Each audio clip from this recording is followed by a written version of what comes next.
আমি যে ইচ্ছা করলে কোনো কিছু করতে পারবো, সকলে ভালোবাসা নিয়ে হয়তো একটা পরিস্থিতি সৃষ্টি করতে পারবো। মিরসরাইয়ে আইন শৃঙ্খলার অবনতি ঘটেছে বলে উপজেলা বিএনপির একাংশ অভিযোগ করে।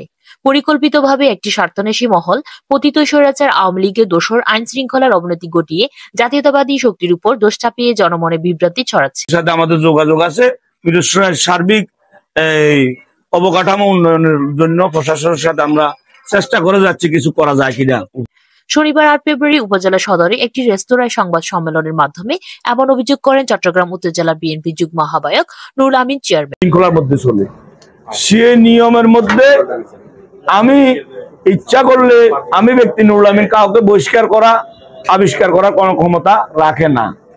এ সময় উপজেলা বিএনপি যুগ্ম আহ্বায়ক রফিকুজ্জামান, মোহাম্মদ আলমগীর হোসেন, সদস্য সচিব গাজী নিজামুদ্দিন, বারুইরহাট পৌর বিএনপির আহ্বায়ক দিদারুল আলম মিয়াজি, উপজেলা যুবদলের আহ্বায়ক কামাল উদ্দিন প্রমুখ উপস্থিত ছিলেন।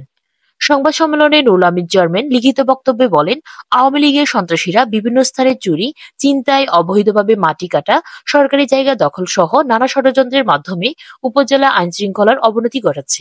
পুলিশ প্রশাসন ও উপজেলা প্রশাসন কার্যকর কোনো ব্যবস্থা নিচ্ছে না। ভুক্তভোগীরা প্রয়োজনের সময় পুলিশকে বারবার ফোন দিয়েও কোনো প্রতিকার পায় না।